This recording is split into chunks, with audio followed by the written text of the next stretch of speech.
오늘 혹시나 저희 교회에 처음 이렇게 참여하신 분 계시면 편안한 마음으로 함께 한 성령 안에서 같은 은혜를 나누셨으면 좋겠습니다. 우리가 요즘은 아이폰을 많이 쓰니까 아이폰에서 여러 가지 앱들을 사용을 하게 되는데요. 아이폰을 가지고 그 애플리케이션을 다운받을 때 보면 다운이 시작되면 그 아이폰 그 스크린에 아주 조그만한 그 서클이 하나 그려지죠. 그리고 나서 그 애플리케이션이 다운되는 그 양에 따라서 조금씩 그 서클 주변으로 하얀 선이 이렇게 돌아가게 됩니다. 그럼 그 의미가 무엇이냐 그러면 요만큼 진행이 됐다 또 요만큼 진행이 됐다라는 거거든요. 그 애플리케이션이 어디 있는지 구체적으로 알 수는 없지만 그것이 이제 제 아이폰 속으로 이렇게 다운로드가 되는 그 과정을 설명을 하는 것입니다. 그래서 그것이 다 끝나면 이제 다 됐다라고 completed 이렇게 나오는데 어떤 경우에는 와이파이 상태가 좋지 않다든지 그러면은 뭐라고 나옵니까? Connection is failed 이렇게 나와요. 그러니까 잘 되다가 뭔가 그 애플리케이션이 있는 것하고 내 아이폰하고 연결 상태가 좋지 않아서 그 연결의 고리가 끊어졌다라고 나오는 것입니다. 오늘 본문이 들어있는 창세기 34장은 참 기가 막히게 이상한 그런 챕터입니다. 야곱의 일생을 그려나가다가 야곱이 하나님과 함께 동행을 하고 하나님의 약속의 말씀을 붙잡고 갑니다. 그의 인생이 그렇게 좋은 인생은 아니지만 그의 삶의 모습이 그렇게 좋아 보이지는 않지만 그러나 하나님께서 그에게 찾아가 주시고 그를 다시 새롭게 하시고 곳곳마다 하나님의 능력이 필요할 때 찾아가 주셔서 네가 괜찮아질 것이다. 내가 너를 보호하리라. 내가 끝까지 너를 지켜줄 것이다. 라고 해서 그를 응원하시고 격려하시고 그래서 야곱이 계속해서 하나님의 길을 갈 수 있도록 하나님께서 계속해서 이야기해 주셨어요. 그래서 그가 가는 인생길에 하나님이 동행자가 되신다는 것을 야곱은 믿고 가는 것입니다. 그런데 이 창세기 34장에 오면 그 34장의 특징 중에 가장 큰 것이 뭐냐면 34장의 내용 속에는 여호와 하나님이라든지 여호와라든지 하나님의 이름이 한 번도 거론된 적이 없는 챕터다라는 거예요. 야곱이 어떻게 하나님과 함께 동행을 하고 가던 어느 날 하나님 없이 살게 됐다는 거거든요. 하나님과 계속해서 커넥션이 이어져서 살아가고 있다가 이 챕터 34에 오면서 완전하게 하나님과의 그 커넥션이 끊겨버렸다라고 지금 말하고 있는 것입니다. 저 여러분 그런 질문이 생기지 않습니까? 왜 하나님께서는 이 34장을 꼭 기록을 남겨야만 됐을까?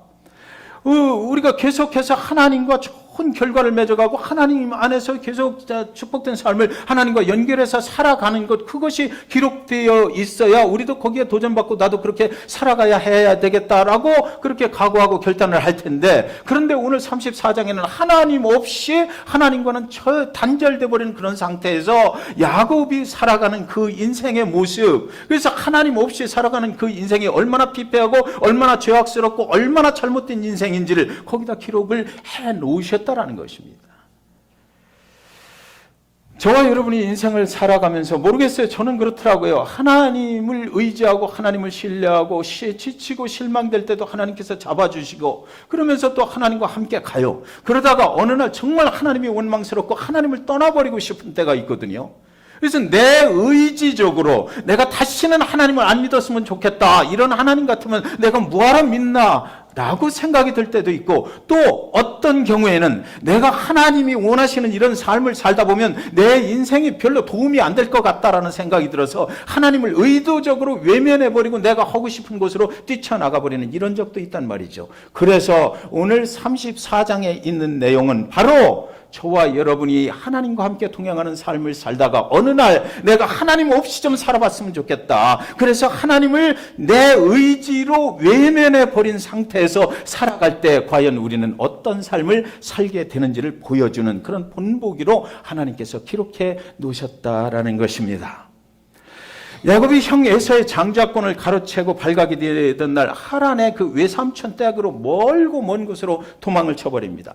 그때 앞날이 얼마나 깜깜했겠느냐고요. 그것이 어딘지도 잘 알지도 못하는데 어머니가 가라는 대로 가르쳐준 그 디렉션을 가지고 가던 어느 날 그 광야 한가운데서 돌베개를 베고 이제 별들이 반짝이는 그 하늘을 쳐다보고 잠을 자는 거예요. 그때 그 심정이 얼마나 가련하고 안타까웠겠습니까? 자기 자신의 모습이 너무나 안 좋았을 거예요. 불투명한 장래, 나는 어떻게 살아가면 되나? 하나님을 믿는 가정이었으나 그러나 그곳에서 장자권이라는 것 때문에 하나님의 축복을 내가 가로채가지고 도망 나온 사람인데 하나님이 과연 나를 축복하실 수 있을까? 내 삶이 이대로 뭉개져 버리고 나는 도저히 이제 더 이상 가망이 없는 그런 인생을 살게 되는 것 아닐까라고 불안에 떨며 두려워하면서 그 광야에서 홀로 외로운 가운데 하늘을 보고 돌베개를 베고 누웠는데 그곳에 하나님께서 나타나셨다. 성경은 이렇게 기록해요. 그를 하나님이 찾아오셔가지고 그 야곱이 드러누워 있는 자리에서부터 하늘로 이렇게 그 사다리가 올라가는 것입니다. 쭉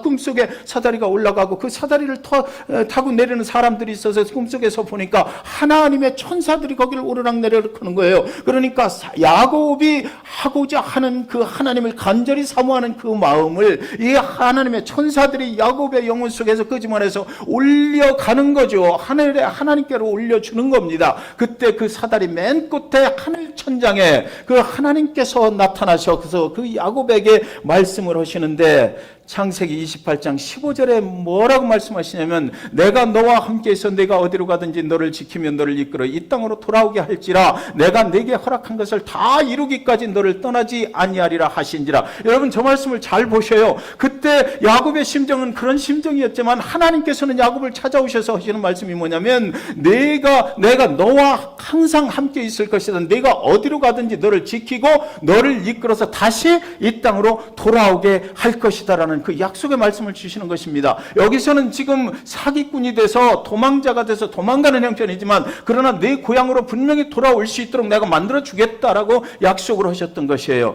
그래서 내가 내게 오늘 약속한 이것이 다 이루어지기까지 나는 너를 결코 떠나지 아니하리라 이렇게 말씀하셨어요. 자, 그러니까 야곱 자신이 자신을 생각할 때는 굉장히 참으로 보잘것없는 인생, 이제 망쳐버린 인생 같은데 그 망쳐버린 인생이라고 고백하고 싶은 그 야곱의 인생 가운데 하나님께서 찾아오셔서 커넥션을 하나님이 연결해 주신 거예요. 하나님과 단절될 수밖에 없는 죄인의 모습으로 그는 도망가고 있었는데 그곳에 하나님이 찾아오셔서 너는 나를 끊어버릴 수 있지만 그러나 나는 결코 너를 끊어버릴 수 없다. 커넥션을 연결을 해주셨던 것입니다. 그래서 그 연결고리를 붙잡고 이제 야곱이 라반의 그 외삼촌 집에 가서 거기서 이제 20년이라는 시간을 보내게 되는 것입니다. 창세기 28장 21절 22절에 보면 내가 평안히 아버지 집으로 돌아가게 하시오면 여호와께서 나의 하나님이 되실 것이요 내가 기둥으로 세운 이 돌이 하나님의 집이 될 것이요 하나님께서 내게 주신 모든 것에서 10분의 1을 내가 반드시 하나님께 드리겠나이다 하였더라. 이 욕심 많은 이 정말 사기꾼 같은 야곱이 하나님 앞에 그날 그렇게 연결이 되고 나니까 너무나 감사했던지 이 허무맹랑한 약속을 또 하나님께 해버리는 것입니다. 하나님이 정말 나를 지켜주시고 하나님의 약속대로 내가 다시 이곳으로 평안하게 돌아올 때까지 지켜주시기만 한다면 내가 그때에 이곳에 돌아오면 내 모든 것의 10분의 1을 하나님께 드릴 것입니다 라고 약속을 해버려요. 20년이 흐른 후 야곱은 이제 그 하나님의 도우심으로 수많은 가축들과 가족들을 이끌고 외삼촌의 집을 떠나서 아주 거부가 됩니다. 거부가 되어서 형 에서에게로 돌아와요. 그 고향으로 돌아오게 되는 거죠. 돌아가는 길에 하나님은 20년 전 이야기를 또 하셔요. 창세기 31장 13절 나는 베델의 하나님이라. 그때 저 돌베개를 베고 누워서 하나님을 만난 곳을 말하는 거예요. 베델의 하나님이라. 네가 거기서 기둥에 기름을 붓고 거기서 내게 소원하였으니 네가 그날에 약속했던 것이 있지 않냐. 지금 일어나서 이곳을 떠나서 네 출생지로 돌아가라 하셨느니라 이럽니다. 중간에 다시 돌아오는 그 길에 하나님께서 그에게 나타나셔서 그날 했던 그 소원의 약속을 분명히 기억하지. 지금 내가 이렇게 평안하게 돌아오고 있지 않냐. 나는 약속을 지켰다. 그러면 너도 이제 약속을 지킬 차례가 되지 않았느냐라고 하나님께서 그것을 주지시키시는 것입니다. 20년 전에 약속했던 것을 기억해내라 라고 말씀하셔요. 모든 것이 다 잘 됐거든요. 아주 평안하게 돌아오게 됐고, 그리고 또 형 에서와의 관계도 야복강에서 씨름해서 그 하나님의 사자와 씨름해서 이기고 나서 모든 관계가 무난하게 다 해결이 됐어요. 아주 평화롭게 됐고, 형 에서도 처음에는 400명의 장정들을 데리고 오다가 그 동생을 만나는 순간에 그를 용서하고 다시 화합을 하게 됩니다. 그 모든 과정을 인도하신 분이 저 먼저 번에 베델에서 누웠을 때 약속하셨던 그 하나님이 이루어 주신 거거든요. 야곱이 아무리 생각해봐도 그 하나님이 하신 것이지 자기가 한 것은 없어요. 그래서 지금 거대한 거부가 돼가지고 이렇게 평안하게 돌아오는 길에 하나님께서 그에게 약속하시길, 그날 베델에서 네가 한 약속 기억나냐? 이렇게 물어보는 것이에요. 네. 형 에서가요, 야곱을 만나서 그 야곱을 용서를 하면서 뭐라고 그러냐면, 이제 우리 고향으로 돌아가자. 세일이라고 하는 그 고향으로 우리가 돌아가자. 이렇게 얘기하니까 야곱이 이때 잠깐 생각을 했던 것 같아요. 어떻게 하면은, 여기서 형하고 같이 그 고향으로 돌아가서 사는 게 나을까? 아니면 가면서 어디선가 조금 더 이익을 보고 그런 다음에 돌아가는 것이 나을까? 그래서 성경에 보면 이 야곱이 형 에서를 밀어버립니다. 먼저 가셔요. 나는 좀 정리할 일이 있으니까 나 걱정 말고 먼저 가시면 내가 늦게 다음에 이제 형을 찾아갈 것이니까 나를 믿고 가십시오. 이렇게 얘기를 해서 형을 먼저 보내버립니다. 그리고 나서 야곱이 형한테 했던 이야기대로이고 하나님께 약속했던 대로라면 거기서 이제 야곱이 그의 가족과 모든 가축들을 끌고 어디로 먼저 가야 돼요? 베델로 가야죠. 베델로 가서 그 밑에 있는 그들의 고향 세일로 가면 되는 거예요. 베델에 가서 하나님께 약속했던 것을 지켜드리고 그리고 나서 가면 되는 거거든요. 그런데 33장 끝에 보면 뭐라고 나오냐면 16절부터 19절까지 보시면 18절 19절까지 보시면 이날에 에서는 세일로 돌아가고 형 에서는 이제 그 고향으로 다시 돌아갔어요. 야곱은 숫곳에 이르러 자기를 위하여 집을 짓고 그의 가축을 위하여 우릿간을 지었으므로 그 땅 이름을 숫곳이라 부르더라. 야곱이 밧단 아람에서부터 평안히 가나안 땅 세겜 성읍에 이르러 그 성읍 앞에 장막을 치고 그가 장막을 친 밭을 세겜의 아버지 하물의 아들들의 손에서 베크시타에 샀으며 이렇게 되거든요. 그러니까 야곱이 남아서 형을 먼저 보낸 후에 야곱이 남아서 곧장 베델로 간 것이 아니고 이가 들려간 것이 있었어요. 그곳의 이름이 한 곳은 먼저 간 곳은 숫곳이었습니다. 이 숫곳의 의미는 뭐냐면 오두막집이라는 뜻이에요. 그러니까 내려가는 길에 베델로 가기는 가지만 그러나 내려가는 길에 잠깐 머무르고 싶었던 곳이 있는데 그곳이 바로 숫곳이었다는 것입니다. 숫곳에 가서 내가 베델까지 가기 전에 좀 더 돈을 벌 일은 없을까? 뭔가 좀 챙겨볼 일은 없을까? 나의 유익을 좀 챙겨볼 수는 없을까라고 생각을 했던 것 같아요. 그래서 숫곳, 오두막집 같은 곳에서 잠깐 머물렀다라고 되어 있고요. 그리고 나서 야곱이 밧단 아람에서부터 평안히 가나안 땅 세겜 성읍에 이르러 그 성읍 앞에 장막을 쳤다 이렇게 돼 있거든요. 그러니까 야곱도 알아요. 지금까지 세겜이라는 거 숫곳 다음에 이제 세겜인데 그 요단강을 건너서 그다음에 이제 세겜입니다. 그 세겜까지 오는 동안 옛날에 그 베델에서 약속하셨던 그 하나님이 자기를 20년 동안 보살펴 주셔서 평안하게 돌아오게 했다는 것을 인정하는 말이에요. 하나님께서 나를 도우셨다. 하나님이 나의 보호막이 되어 주셨다. 내가 그래서 이렇게 하나님이 약속하신 것을 이렇게 거부가 돼서 축복을 받아서 여기까지 평안히 돌아오게 돼 있다라는 것을 인정을 하면서 그 세겜에 이르러서 이 사람이 무슨 짓을 하느냐면 베델로 가야 되는데 잠시 잠깐 머무르는 건 관계없었을 거예요. 그런데 베델로 간 것이 아니라 그가 장막을 치고 그가 장막을 친 그 밭을 세겜의 아버지 하물의 아들들의 손에서 베크시타에 샀으며 이렇게 됩니다. 여기서 베크시다는 양 한 마리의 값이 원크시다. 그러니까 양 100마리 값을 치르고 자기가 살 땅을 샀다라는 얘기예요.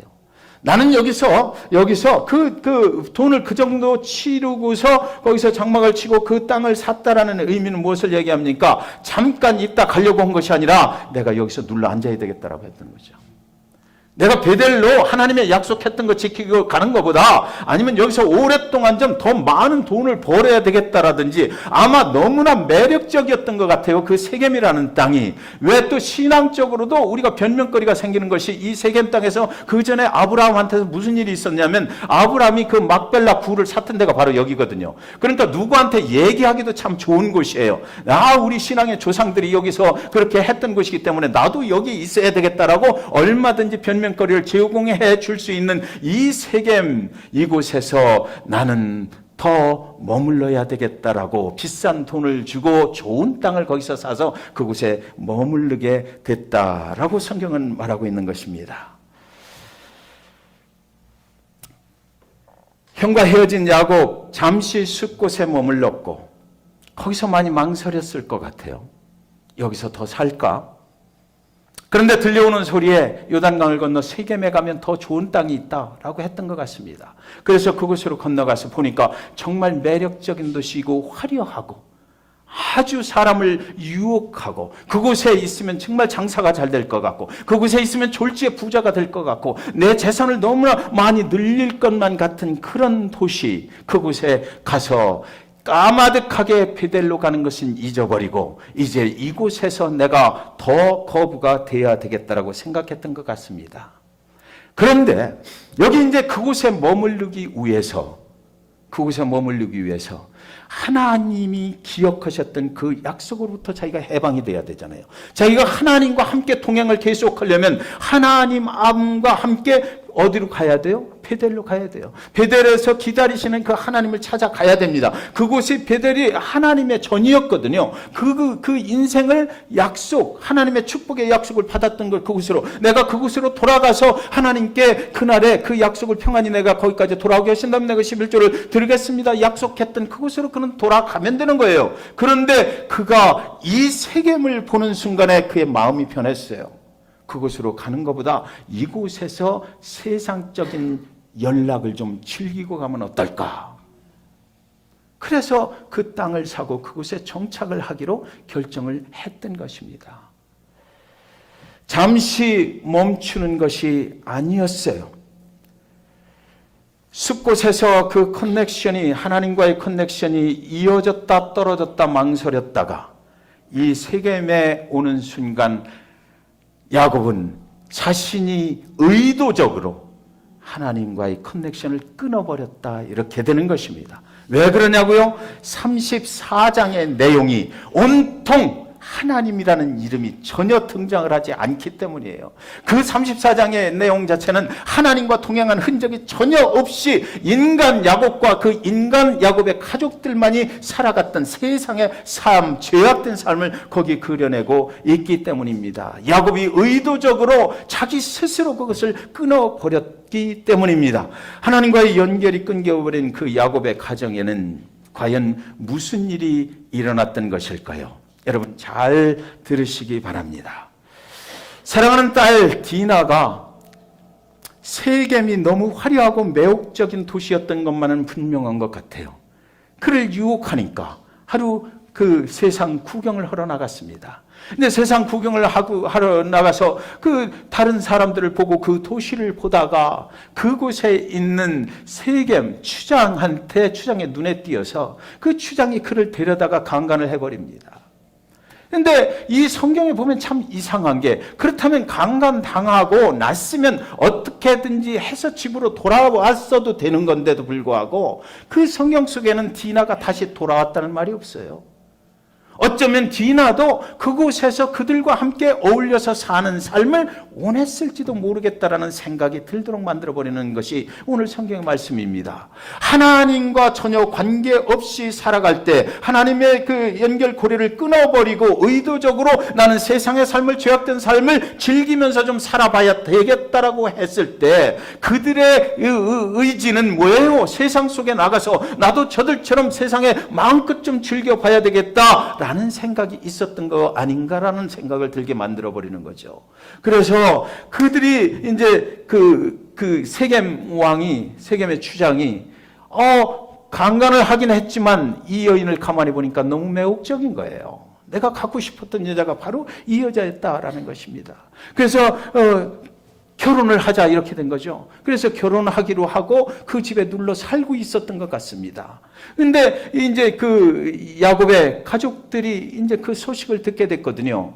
그 소식을 듣고 두 아들이 이제 이것을 가지고 어떻게 해야 되나라고 할 때, 그런데 여러분, 여기 34장의 내용이 참 기가 막힌 게, 야곱이 의도적으로 하나님과의 그 커넥션을 끊어버리고 난 후에 이 자기가 사랑하는 딸 디나가 가서 강간을 당했는데도 야곱은 전혀 반응이 없어요.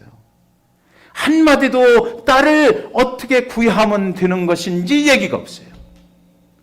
한마디도 얘들아 얼른 가서 우리 사랑하는 딸을 데려와야지라는 소리가 없어요.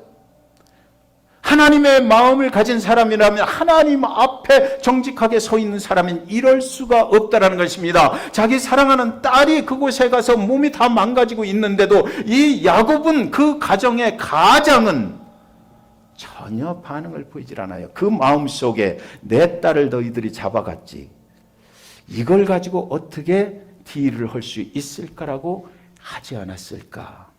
그래서 야곱은 가만히 기다려요. 자기가 나서질 않고, 전면에 나서질 않고 그 두 아들이 돌아올 때까지 기다렸다 이렇게 돼 있어요. 그래서 두 아들이 돌아와서 그 소리를 듣고 나서 두 아들의 반응이 어떤지 아십니까? 이제 이 두 아들의 생각도 역시 그 야곱과 같은 생각을 하는 거죠. 이 사건을 가지고 우리가 무슨 유익을 취할 수 있을까 이렇게 변해버립니다. 그런데 엄청난 충격을 이 34장의 두 아들의 모습과 야곱 속에서 우리는 보게 됩니다. 이들은 하나님을 아는 사람이거든요. 하나님의 백성들이 어떻게 살아가는지를 알고 있는 사람들이고, 하나님과 동행하면서 살아왔던 사람들이에요. 하나님과 그동안 동행하면서 살아왔던, 하나님의 방법대로 삶을 살아왔던 사람들, 하나님의 백성이 되려면 어떻게 해야 된다는 것을 다 알고 있는 사람들, 하나님의 백성이 될 때는 하나님, 그때 당시에 그 할례를 치러서 하나님의 표적을, 하나님의 백성인 표적을 자기 몸에 남기는 것, 그러면 하나님의 백성이라는 표적이 된다는 것을 아주 그 신령하고 신성한 그 할례 의식을 다 알고 있는 사람들이에요.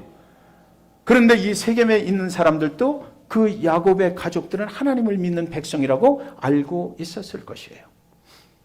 이 사람들이 그 세겜에게 결혼을 시켜달라, 당신 딸을 나에게 주라. 그러면 우리와 서로 함께 살 수 있지 않겠느냐. 너희들도 딸을 주고 우리도 딸을 주고 이래서 서로 섞여서 우리 한 민족이 되게 살아보자. 이렇게 제안을 하니까 이 두 아들이 뭐라고 그러냐면요, 너희들이 모든 남자가 할례를 좀 받아라. 이렇게요. 하나님을 이미 떠난 사람들이 하나님의 이름으로 지금 죄악을 저지르려 하고 있다는 것입니다. 네. 하나님을 이용해서 나의 것을 취하려고 하는 그 작전을 지금 벌리기 시작했다는 거죠. 하나님은 의도적으로 밀어내 버린 상태에서 그들이 압니다. 할례를 치른다는 것이 무엇인지를 설명을 했을 거예요. 너희도 하나님의 백성들이 될 수 있는 그것이 있는데 그것은 바로 할례라고 하는 것이다. 그러니까 너가 정말 저 디나를 갖기를 원한다면, 살기를 원한다면 그 할례라는 것을 모든 남자들이 하면 디나를 줄 뿐만 아니라 우리 서로 딸들을 교환해서 한 민족이 되어서 함께 살아보자 이렇게 합니다. 그런데 이 세겜 사람들도 또 보통 사람들이 아니더라고요. 그렇게 얘기를 하니까 이 세겜 사람들도 뭐 생각을 하길, 무슨 생각을 하냐면, 좋다, 그러면 우리가 할례를 받기만 하면 그러면 저 야곱이 거부인데 그 야곱이 가지고 있는 모든 재산도 이 땅에서 그대로 살게 될 거니까 우리가 갖게 될 거 아니냐. 이래서 굿딜, 이 성립이 돼버리는 거예요. 그래서 그들이 모두 할례를 받고, 보통 할례를 받으면 일주일에서 열흘 동안은 꼼짝을 못하고 누워있는다고 그래요. 그런데 3일째 되는 날이 가장 그 고통이 심하다고 그럽니다. 이 두 아들이 그 3일을 타겟으로 뒀어요. 그리고 나서 두 아들이 3일째 되는 날 들어가서 그 할례 받고 누워있는 모든 남자들을 다 찔러 죽인 것입니다. 칼로 다 찔러 죽였어요. 자, 여러분, 중요한 메시지가 여기 있습니다. 하나님을 알고 살아가는 하나님의 백성들이 하나님을 의도적으로 제껴버리고 그 하나님 이름을 도용을 해서 우리가 세상 사람들로부터 유익을 취하려고 할 때 오늘 어떤 일들이 그 가정과 그 사이 속에 벌어지고 있는지를 우리는 볼 수가 있는 거예요. 할례를 받아라. 그들이 할례를 받고 아무리 그들 마음속에 우리가 할례를 받고 나서 저들이 가진 재산이 다 우리 것이 될 것이고 저들이 가지고 있는 아름다운 딸들이 우리 것이 될 것이다라고 생각을 했을지라도 그들이 할례를 받을 때는 어떤 생각으로 받았겠어요? 우리도 하나님을 믿는 사람들이 시키는 대로 하면 하나님께서 저들을 축복하신 것처럼 우리에게도 축복이 있을지 모른다 라는 것 때문에 그 짓을 했을 거예요. 그런데 할례를 받고 고통 중에 있을 때 그들이 칼을 가지고 와서 찔러버릴 때 그들이 칼을 들이대는 그 아들을 보면서 뭐라고 그랬을까? 하나님의 백성이 세상 사람들을 속이고 우리를 살인해. 하나님을 믿는다는 하나님의 자녀들이 하나님을 의지하고 살고 하나님 그분만을 신뢰하고 산다는, 그래서 하나님께서 모든 인류를 사랑하셨다라고 하는 너희들이 우리를 속여서 하나님의 방법을 우리에게 가르쳐 주더니 그 하나님의 방법을 가지고 하나님을 욕되게 하는 너희들의 모습. 그들은 죽어가면서 그들을 보고 그렇게 외치지 않았겠습니까? 너 하나님의 일하며, 하나님의 백성이라며. 하나님의 백성이 세상을 그렇게 속여도 되는 거야. 하나님의 백성이 세상의 생명을 살리는 거지. 하나님의 백성이 세상을 그렇게 속이고 살면 되는 거야. 하나님의 백성들이 세상을 그렇게 저주하면 되는 거야 라고 그렇게 외치지 않았을까요? 물론 그 속에 세상 사람들의 어떤 계산이 있긴 있었지만 그럼에도 불구하고 우리가 세상을 이해를 한다면, 하나님이 세상을 이해를 해서 예수 그리스도 그분을 보내주셔서 그 죄악 가운데 모든 짐을 짊어지고 죽게 만드신 그 예수, 그분의 아버지가 하나님이라는 것을 우리가 믿는다면 오늘날 현대 그리스도인들이 살아가는 우리 삶 속에 오늘 이 말씀은 굉장히 중요한 메시지를 가지고 있는 것이에요. 사랑하는 하나님을 믿는 백성들이여, 세상을 속이지 말라는 것입니다. 세상을 속이지 말라는 것이에요. 하나님의 사람들이 그러니까 그들은 믿어줬겠죠.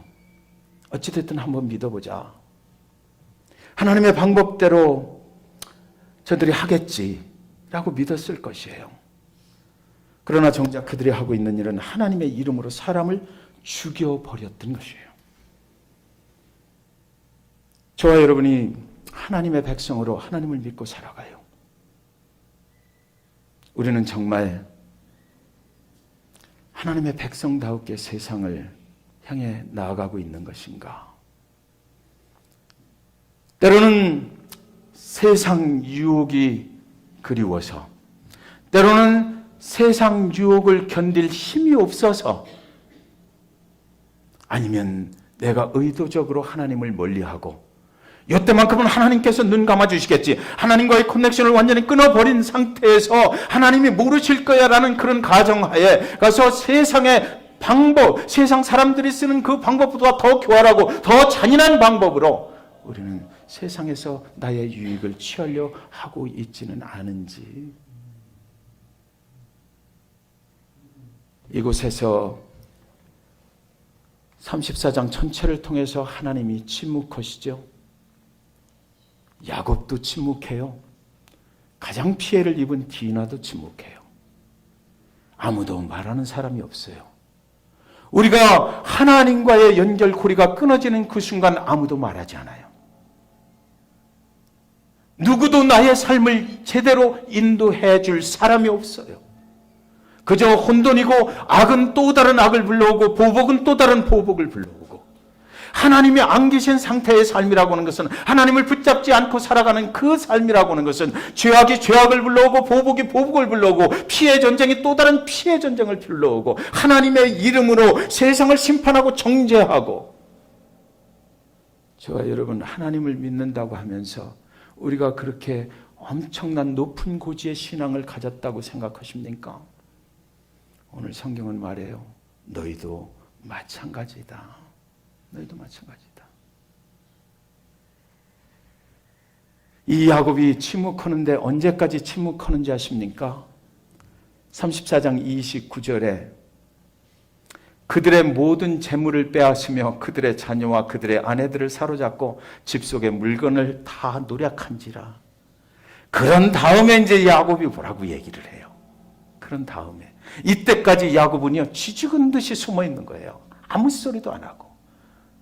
세상은 악이 악을 만들어가요. 보복이 보복을 만들어가고, 지금 야곱이 자기 유익이 취할 만큼 자기에게 돌아오는 유익이 최대화 될 때까지 아무 소리도 않고 입을 닫고 있었다는 것입니다.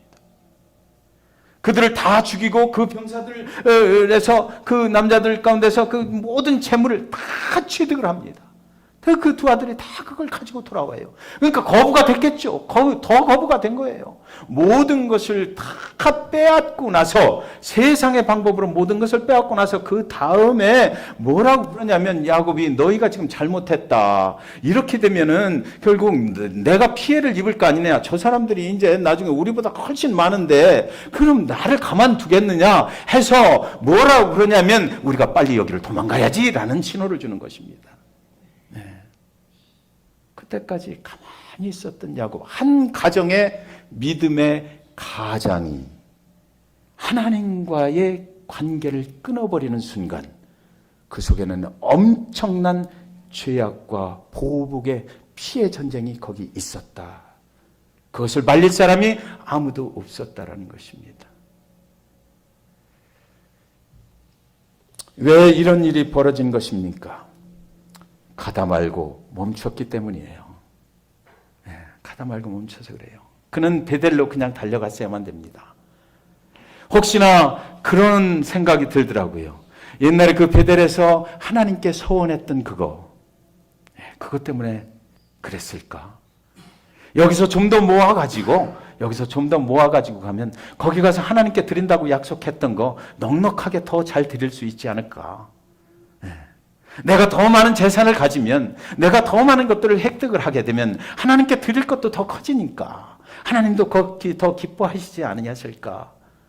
그런 선량한 이유를 가지고 있었다 하더라도, 만약 그것이 선량한 그 이유 때문이었다라면 하나님과의 커넥션은 끊지 말았어야죠. 그러니까 뭐예요? 야곱은 의도적으로 이 34장의 환경을 자기가 조성해 갔다는 결론에 이르게 되는 것입니다. 저와 여러분이 신앙생활 하시면서 그럴 때 있어요. 정말 이제 교회도 다니기 싫고, 내가 그동안 수고하고 헌신했지만 나에게 돌아온 것은 무엇인가?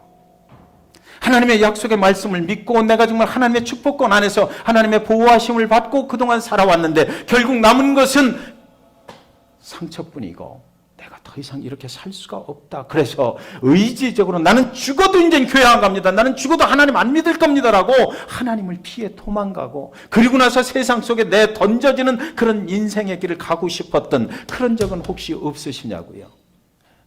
너무나 교회 생활 힘들고 너무나 하나님께서 나에게 지워진 짐이 힘들어서 내 의도적으로 나는 난 믿기 싫습니다. 이런 하나님이라면 다시는 내가 하나님 곁에 가고 싶지 않습니다라고, 그렇다면 이렇게 사는 것보다는 아예 하나님을 안 믿고 세상에 나가서 세상 율을 즐기면서 내가 살고 싶습니다라고 하나님을 피해서 도망갔던 적, 또는 하나님을 의도적으로 밀어냈던 적은 없으신가요? 디나의 오빠들이 하나님을 믿는 백성들이잖아요. 그들이 사용했던 방법, 그것은 도저히 하나님이 보시기에 합당한 방법은 아니었다는 것입니다. 하나님과의 연결고리가 한 가정에 의해서 의도적으로 끊어지는 순간 우리는 불행을 겪어야만 한다고 성경은 말하고 있습니다. 야곱은 그래서 베델로 가야만 됐어요. 거기서 세겜이 아무리 자기를 유혹을 해도 지금까지 평안하게 여기로 돌아오게 하신 그 하나님이 계신 곳, 하나님의 전이라고 자기 스스로 불렀던 곳, 그곳으로 돌아가야만 됐던 것입니다. 거기서 머물렀기 때문에, 세겜에서 머물렀기 때문에 그랬던 거예요. 하나님의 약속했던 땅 베델까지 가는 데는 불과 얼마 안 걸리는 거리더라고요, 지도를 보니까. 근데 왜 거기서 머물렀을까? 정말 안타까운. 그래서 34장의 내용이 창세기에 기록될 수밖에 없었던 그런 불행한 인생의 모습을 거기서 우리에게 던져주고 있는 것입니다. 사랑하는 여러분, 여러분이 머무시는 곳은 혹시 세겜이 아닌가요? 하나님을 믿으면서도 베델까지 완전하게 도달하지 못하는, 베델까지 가야 하나님의 보호막이 쳐져요. 베델로 가야 하나님의 보호막이 계속해서 우리를 인도해 가실 것입니다.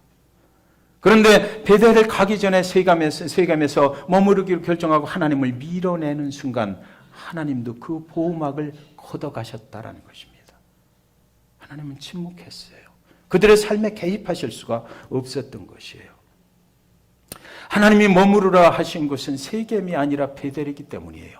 여러분 기억하십시오. 그곳에 가서 자기가 서원을 했든 안 했든 그것이 중요한 것이 아니고 그 인생의 여정의 길이 최소한 그냥 가면 되는 거죠. 그곳으로 갔으면 됐는데 그것을 하지 못했던 것은 야곱이 스스로 선택한 길이었다라는 거예요. 야곱이 그 나쁜 선택을 했을 때 하나님은 더 이상 그를 축복할 수가 없었다. 그런데 여러분, 이제 34장이 끝나고 35장으로 넘어가거든요. 그 35장 1절에 보면 하나님이 야곱에게 이르시되 일어나 베델로 올라가서 거기 거주하면 네가 네 형 에서의 낯을 피하여 도망하던 때에 네게 나타났던 하나님께 거기서 제단을 쌓으라 하신지라. 여러분, 야곱은 하나님을 밀어냈지만 하나님은 34장 그것이 끝날 때까지 그곳에서 야곱을 기다리고 있었어요.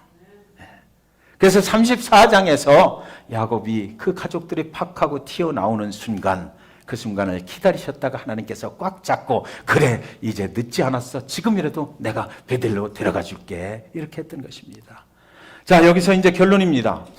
하나님을 의도적으로 몰아낸다고 그래서 하나님이 우리를 외면하시지 않는다는 것입니다.